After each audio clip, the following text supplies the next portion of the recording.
Thank you. Thank you.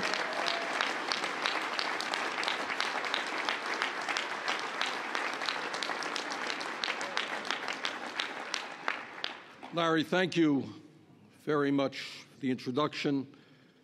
And let me thank each and every one of you, not only what you do for your own membership, as important as that is, but what you do for the American people. As Larry just mentioned, and as I know all of you know, there is a war going on and has been going on for a number of years against working families in this country. The top 1%, which earns more income than the bottom 50%, the top 400 individuals in this country who own more wealth than the bottom 150 million Americans. Shame. It's not enough for them. 5 homes and 3 planes is not enough for them. Sending their kids to the best schools, getting the best health care imaginable in the world, having all of the jewelry that they need is not enough for them. They need more, and more.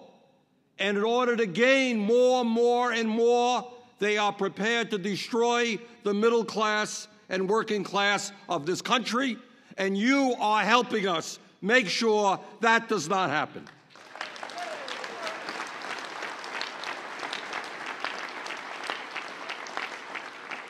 Some of our Republican friends say that some of us engage in class warfare. That's wrong. All we are doing is describing the truth.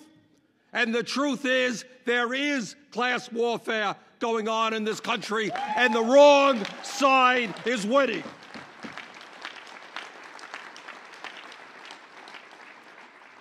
Let me very briefly give you my view of what's going on. I want to talk about the Citizens United horrendous Supreme Court decision and where do we go from here.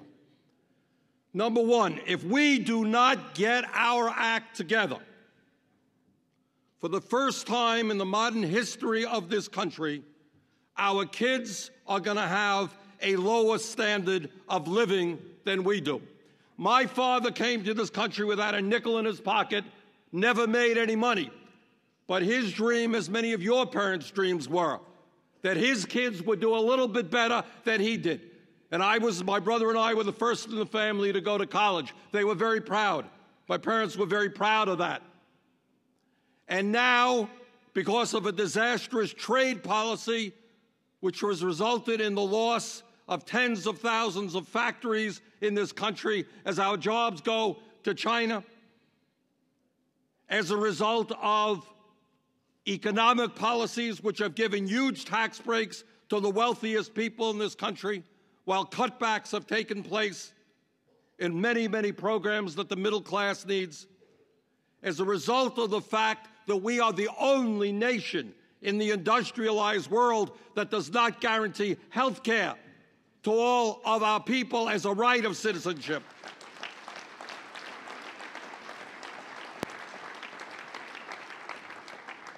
As a result of the fact that while we have the most unequal distribution of wealth and income, we also, to our everlasting shame, have by far the highest rate of childhood poverty of any major country on earth.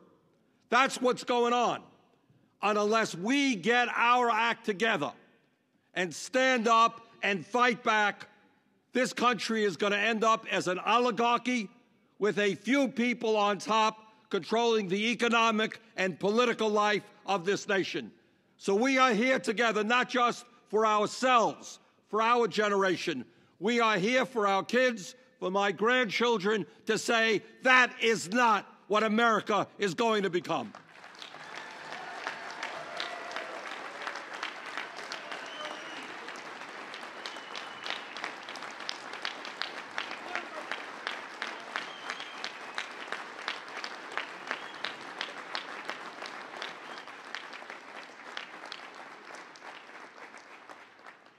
Now, here is the good news, and here is our challenge, and the CWA has deeply engaged in that challenge as one of the most progressive unions in our country. Here's the challenge.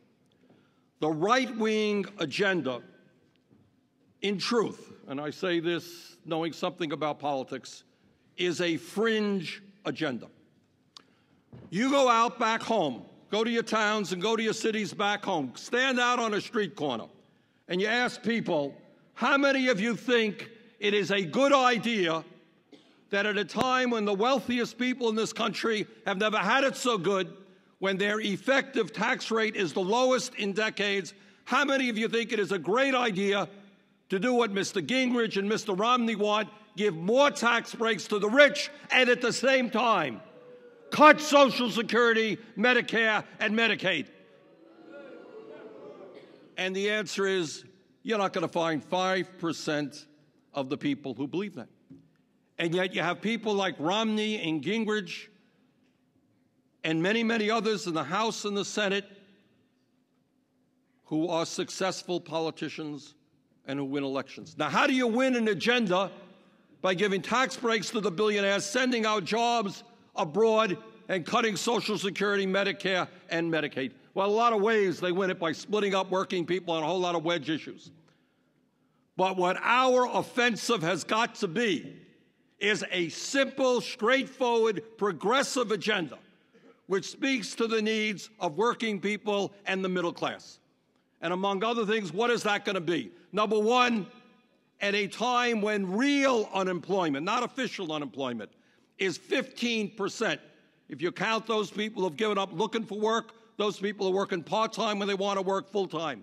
We demand a jobs program, rebuilding our infrastructure, putting millions of people back to work.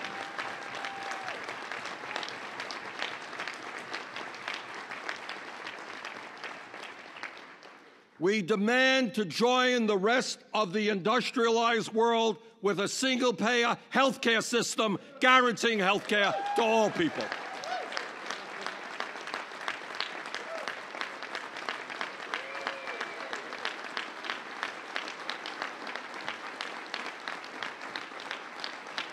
We demand an end to a failed trade policy which says to corporate America, shut down in America, go to China, and we welcome you to bring those jobs back into this country. We want a trade policy. We want a trade policy which says to corporate America, if you want us to buy your products, start building them in the United States of America.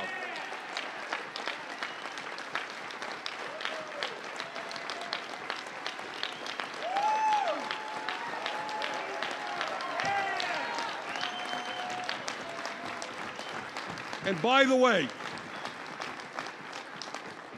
as somebody who has voted against every damn trade agreement that's come up in 20 years, let me say this.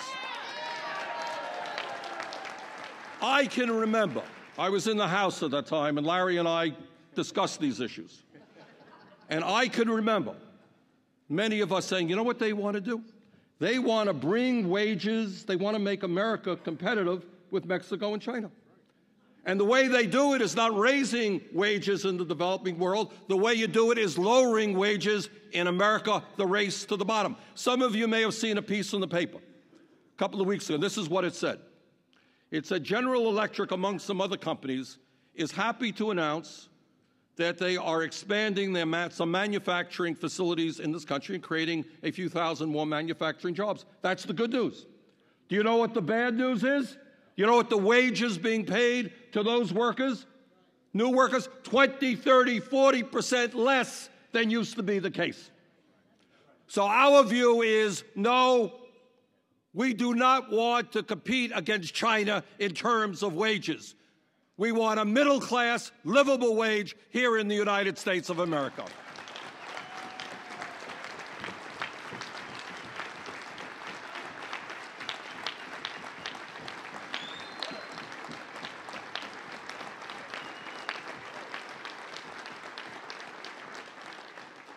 Now, on top of all of that, let me say a word about Citizens United. Some of you are familiar with that absurd Supreme Court decision. There are 5 people in the United States of America who hold the belief that a corporation is a person. Unfortunately, they're all on the United States Supreme Court. And by a 5-4 decision, they ruled that Bank of America and General Electric and all the large corporations are people, and as people, they have First Amendment, freedom of speech rights to put as much money as they want into radio and television ads for a candidate or against a candidate. You are beginning to see what that means in terms of the Republican primary in Florida, but let me just tell you, that is just the tip of the iceberg. There's a fellow named Sheldon Adelman. He owns casinos in China, actually, and in Nevada. He donated 1 day's profit, $5 million, to Newt Gingrich. 1 day's profit. There would have been no skin off his nose to donate 10 days or 20 days. Guy's worth $22 billion. So what we are now seeing, and Romney is getting the same type of support, a lot of it coming from Wall Street. So what you are now evolving to is a political process not based on the principle of one person, one vote, but candidates running out to these large corporations and say, can you put $20 million in my campaign? Can you put $30 million into my campaign? I'm your guy. I'll work for you. You want to destroy labor? Hey, I'm there. You want more jobs abroad? I'm there. You want more tax breaks for the rich? I'm there. You want to destroy workers' rights and environmental protection? I'm there. 50 million, do I hear? I'm there. I'm working for you. That's what we are evolving toward. The antidote is, and we're working on this with other members of the Senate, other members of the House, is a constitutional amendment which makes the very profound and controversial statement that a corporation is not a person.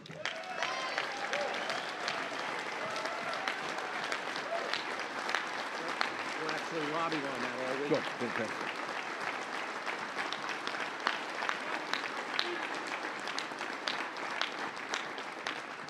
And this is an issue, by the way, that our conservative friends, many of our conservative friends, understand as well. Nobody who loves this country, and I think about the veterans who have put their lives on the line defending our country, men and women who have died defending American democracy, nobody thinks that democracy is politicians grabbing millions and millions of dollars from the wealthiest people in this country in order to run their campaigns.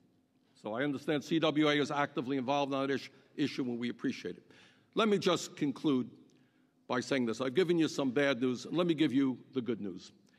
And the good news that I perceive all over this country, working people standing up and fighting back, and I know the CWA is in the midst of all that. We want to thank our friends and our brothers and sisters from Wisconsin for all that they are doing.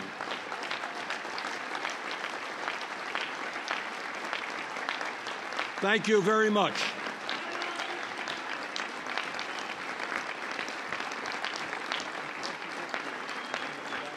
And I want to thank our brothers and sisters in Ohio.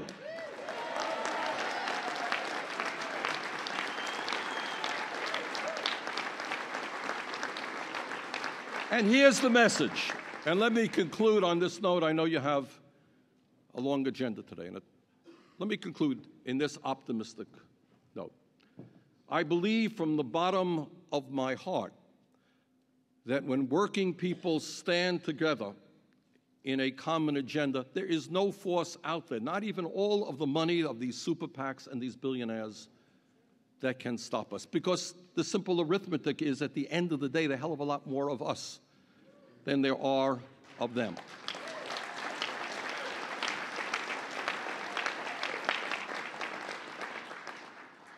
And I think what we have got to do, and you are doing it, is we have to talk to our friends and our neighbors and families. There are divisions out there. There are divisions on abortion and gay rights and environmental stuff. Fine, respect other people's points of view.